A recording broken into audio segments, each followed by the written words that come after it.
Hello everyone. Today we are going to start a new topic Coulomb's law. Coulomb law ਸਮਝਣ ਤੋਂ ਪਹਿਲਾਂ ਤੁਹਾਨੂੰ charges ਬਾਰੇ clearly ਪਤਾ ਹੋਣਾ ਚਾਹੀਦਾ। ਸੋ ਜੇ ਚਾਰजेस ਬਾਰੇ ਤੁਹਾਨੂੰ ਕੋਈ ਵੀ ਡਾਊਟ ਆ ਤਾਂ ਤੁਸੀਂ ਮੇਰੀਆਂ ਪਹਿਲੀਆਂ ਬਣਾਈਆਂ ਵੀਡੀਓ ਨੂੰ ਦੇਖ ਸਕਦੇ ਹੋ ਜਿਨ੍ਹਾਂ ਦਾ ਲਿੰਕ ਹੈ ਡਿਸਕ੍ਰਿਪਸ਼ਨ ਬਾਕਸ ਵਿੱਚ ਦਿੱਤਾ ਗਿਆ। ਸੋ Coulomb's law ਕੀ ਆ? ਸੋ Coulomb's law ਨੂੰ ਸਮਝਣ ਲਈ ਆਪਾਂ ਲੈ ਕੇ ਚੱਲਦੇ ਹਾਂ ਚਾਰजेस ਨੂੰ। ਸੋ ਆਪਾਂ ਸਮਝਿਆ ਹੈ ਕਿ ਚਾਰजेस ਕੀ ਦੋ ਤਰ੍ਹਾਂ ਦੇ ਹੁੰਦੇ ਆ, ਪੋਜ਼ਿਟਿਵ ਇਨ ਨੇਚਰ ਜਾਂ ਨੈਗੇਟਿਵ ਇਨ ਨੇਚਰ। तो आप इन्हों प्रॉपर्टीज़ भी पढ़िया ही कि जे चार्जिस लाइक होन मतलब सेम नेचर के पॉजिटिव पॉजिटिव या नैगेटिव नैगेटिव तो की करते एक दूजे को रिपैल करते हैं तो जे अनलाइक होन तो दैन की करते अट्रैक्ट करते हैं। मीनस इन्होंने क्या फोर्स ऑफ इंटरैक्शन होंगी है, ठीक है।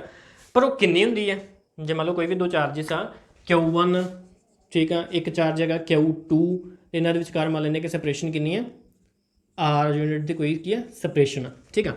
ਆਪਾਂ ਨੂੰ ਪਤਾ ਹੈ ਕਿ ਇਹ ਚਾਰਜ ਇੱਕ ਦੂਜੇ ਨਾਲ ਇੰਟਰੈਕਟ ਕਰਨਗੇ, ਡਿਪੈਂਡ ਕਰਦੇ ਇਹਨਾਂ ਦੀ ਨੇਚਰ ਕੀ ਆ। ਜੇ ਸਿਮਿਲਰ ਨੇਚਰ ਦੇ ਹੋਣਗੇ ਦੈਨ ਕੀ ਆ ਰਿਪਲਸ਼ਨ ਹੋਊਗੀ, ਜੇ ਆਪੋਜ਼ਿਟ ਨੇਚਰ ਦੇ ਹੋਣਗੇ ਦੈਨ ਕੀ ਆ ਅਟਰੈਕਸ਼ਨ ਹੋਊਗੀ।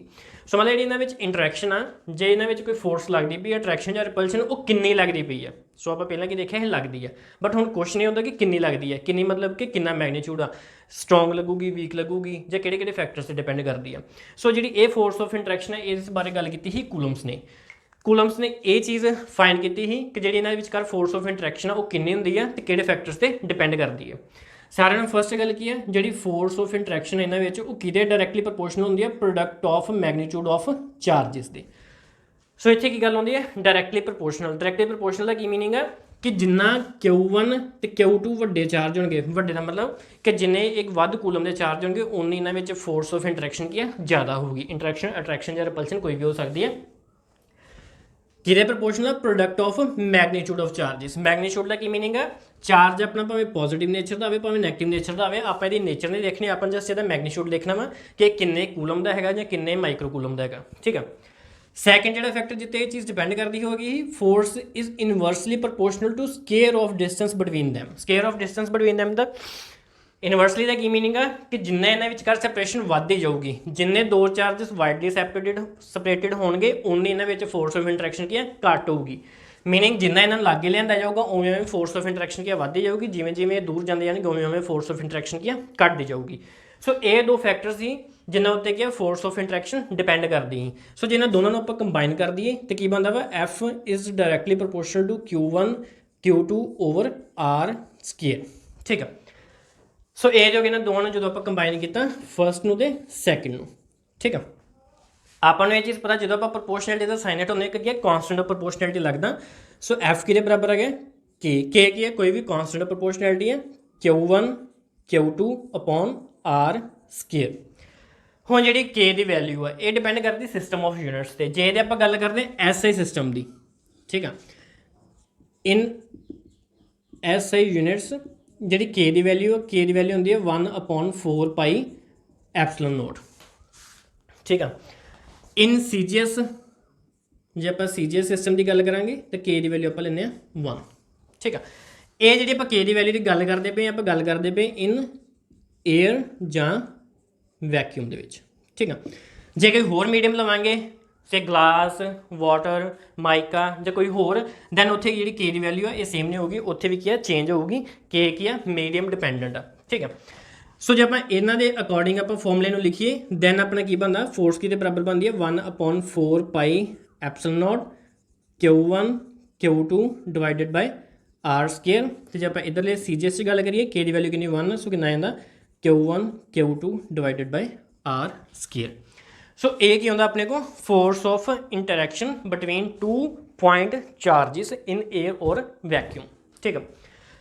ਹੁਣ ਜਿਹੜੇ ਆਪਾਂ ਕੌਨਸਟੈਂਟ ਦੀ ਗੱਲ ਕਰਦੇ ਪਏ ਜਿਹੜਾ ਐਪਸਲਨ ਨੋਟ ਆ, ਐਪਸਲਨ ਨੋਟ ਹੈ ਕੀ ਹੈ ਐਬਸੋਲਿਊਟ ਪਰਮਿਟਿਵਿਟੀ ਬੋਲਦੇ ਇਹਨੂੰ ਫ੍ਰੀ ਸਪੇਸ ਦੀ, ਐਬਸੋਲਿਊਟ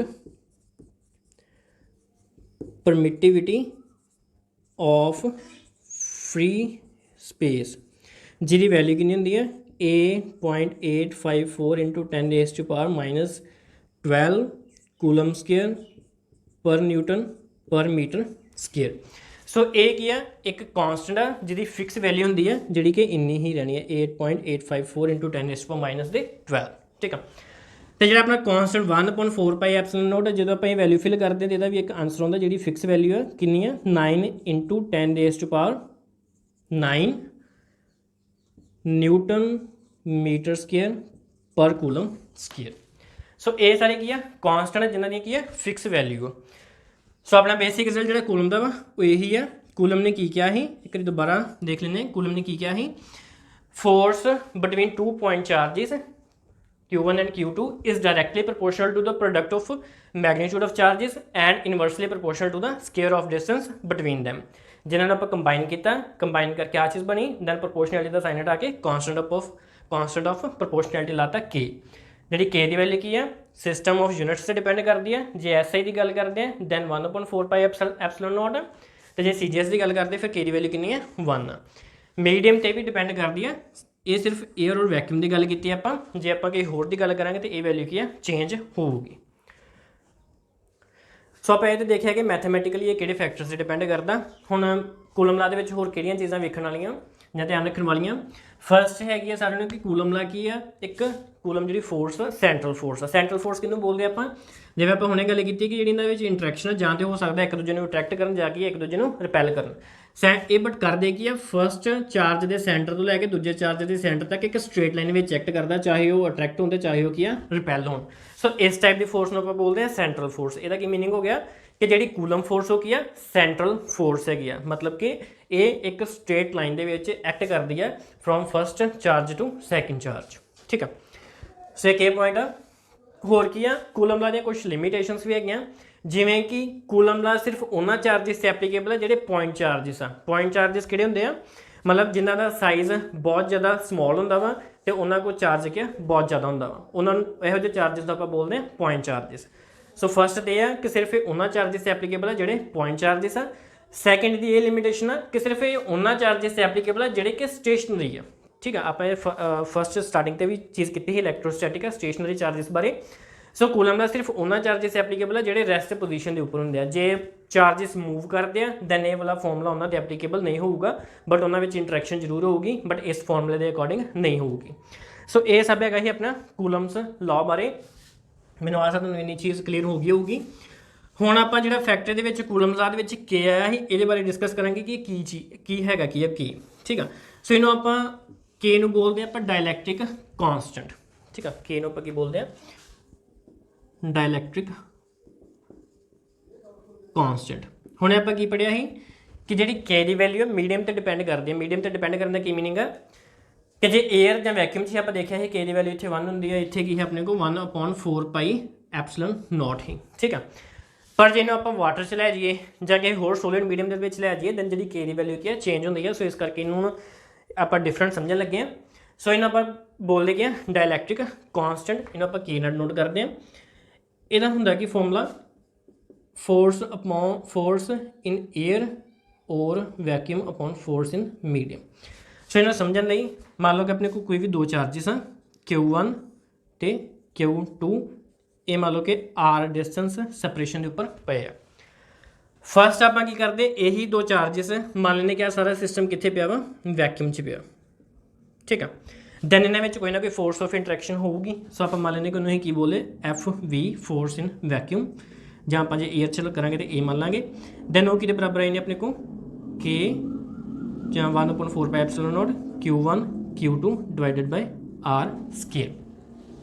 ठीक है, हुण मान लो कि इस तरह ही आप ना तो ही चार्जिस चेंज करने ना इन्होंने विचकार कोई सैपरेशन चेंज करनी है। आप इदा ही सारे सिस्टम लै गए वाटर के जां किसी डिफरेंट मीडियम के चार्जिस अपने को हुण भी वही है Q1 Q2 सैपरेशन हुण भी इन्होंने की है आ रही है, बट इन्हूं मान लो कि आप लै गए वाटर के। सो हुण जिहड़ी इत्थे फोर्स आऊगी वो फोर्स इन मीडियम होगी। मीडियम किहड़ा लिया आप वाटर लिया। सो जिहड़ी इत्थे फोर्स आऊगी जो भी इस according 1/4 pi epsilon naught, but इत्थे एक नाल एप्सिलॉन R भी लगूगा जिहड़ा किहदा फैक्टर होगा मीडियम का फैक्टर होगा। नाल अपने को product of charges upon separation of distance between them वो एज सच आऊगा। सो जो इन्होंने दोनों की फोर्सिस आप रेशियो लाने ना जो भी अपने को फैक्टर होता है उन्होंने ही बोलते हैं डायलैक्ट्रिक कॉन्सटेंट। ठीक है, इन्हों जो आप डिफाइन करना डिफाइन किमें करेंगे force between two stationary charges separated by a certain distance apart in air or vacuum to the force between the same charges same distance apart in another medium।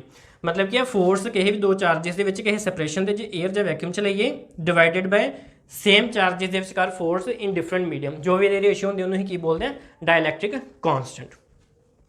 ਹੁਣ ਇਹਨਾਂ ਆਪਾਂ ਥੋੜਾ ਫਿਜ਼ੀਕਲੀ ਸਮਝਦੇ dielectric constant ਦਾ meaning ਕੀ ਹੈ, ਇਹਦੇ ਚਲੋ ਆਪਾਂ formula ਸਮਝ ਲਿਆ। ਹੁਣ ਆਪਾਂ ਸਟਾਰਟਿੰਗ ਦੀ ਗੱਲ ਕਰਕੇ ਹਟੇ ਸੀ ਕਿ ਜਿਹੜਾ ਡਾਇਲੈਕਟ੍ਰਿਕ ਕਾਂਸਟੈਂਟ ਹੈ ਜਿਹੜਾ K ਆ, ਇਹਦੀ ਆਪਾਂ ਜੇ 에ਅਰ ਦੇ ਵੈਕਿਊਮ ਦੀ ਗੱਲ ਕਰਦੇ ਹੁੰਦੀ ਆ 1 K ਦੀ ਵੈਲਿਊ। ਜੇ ਆਪਾਂ ਵਾਟਰ ਦੀ ਗੱਲ ਕਰਦੇ K ਦੀ ਵੈਲਿਊ ਹੁੰਦੀ ਹੈ 80। ਹੁਣ ਇੱਥੇ 1 ਤੇ 80 ਆਪਾਂ ਨੂੰ ਕੀ ਸਪੈਸੀਫਾਈ ਕਰਦੇ ਆ, ਠੀਕ ਆ। K ਦੀ ਵੈਲਿਊ 80 ਹੋਣ ਦਾ ਕੀ ਮੀਨਿੰਗ ਆ ਕਿ ਜੇ ਆਪਾਂ ਮੰਨ ਲਓ ਚਾਰਜਿਸ ਜਿਹੜੇ ਇੱਥੇ ਰੱਖੇ ਸੀ ਉਹੀ ਚਾਰਜਿਸ ਆਪਾਂ ਜਦੋਂ ਵਾਟਰ ਦੇ ਵਿੱਚ ਲੈ ਜਾਵਾਂਗੇ ਨਾ ਤੇ ਜਿਹੜੀ ਫੋਰਸ ਆ ਨਾ ਉਹ 80 ਟਾਈਮਸ ਰਿਡਿਊਸ ਹੋ ਜਾਣੀ ਹੈ ਐਸ ਕੰਪੇਅਰ 에ਅਰ ਔਰ ਵੈਕਿਊਮ ਨੂੰ ਨਾਲੋਂ। ਇਹਦਾ ਕੀ ਮੀਨਿੰਗ ਆ ਕਿ ਜਿਵੇਂ ਮੀਡੀਅਮ ਚੇਂਜ ਹੁੰਦਾ ਵਾ ਉਵੇਂ ਉਵੇਂ ਫੋਰਸ ਆਫ ਇੰਟਰੈਕਸ਼ਨ ਦੇ ਉੱਤੇ ਇੰਪੈਕਟ ਪੈਂਦਾ ਵਾ, ਉਹ ਕੀ ਆ ਘਟਦੀ ਆ, ਵੱਧ ਵੀ ਸਕਦੀ ਆ, ਡਿਪੈਂਡ ਕਿੱਥੇ ਕਰਦਾ ਵਾ K ਦੀ ਵੈਲਿਊ ਤੇ। ਡਿਫਰੈਂਟ ਜਿੰਨੇ ਵੀ ਆਪਣੇ ਮੀਡੀਅਮਸ ਹੁੰਦੇ ਆ ਹਰ ਕਿਸੇ ਦੇ ਵਾਸਤੇ K ਦੀ ਵੈਲਿਊ ਕੀ ਆ ਡਿਫਰੈਂਟ ਹੁੰਦੀ ਆ। ਜਿਵੇਂ ਗਲਾਸ ਵਾਸਤੇ ਕੀ ਆ ਕੋਈ ਹੋਰ ਹੋਊਗੀ, ਮਾਈਕਾ ਵਾਸਤੇ ਕੀ ਆ ਹੋਰ ਹੋਊਗੀ। ਇਹ ਚੀਜ਼ ਤੁਸੀਂ ਆਪ ਫਾਈਂਡ ਕਰਿਓ ਕਿ K ਦੀ ਵੈਲਿਊ ਕਿਹੜੇ ਸਬਸਟੈਂਸ ਲਈ ਕਿੰਨੀ ਹੁੰਦੀ ਹੈ। ਸੋ ਮੈਨੂੰ ਆਸ ਆ ਤੁਹਾਨੂੰ ਇਹ ਸਾਰਾ ਕੁਝ ਕਲੀਅਰ ਹੋ ਗਿਆ ਹੋਊਗਾ। ਜੇ ਫਿਰ ਵੀ ਤੁਹਾਡਾ ਕੋਈ ਡਾਊਟ ਆ ਤਾਂ ਤੁਸੀਂ ਮੇਰੇ ਨਾਲ ਡਿਸਕਸ ਕਰ ਸਕਦੇ ਹੋ। ਸੋ ਆਪਾਂ ਦੁਬਾਰਾ ਜਲਦ ਮਿਲਾਂਗੇ। Thank you.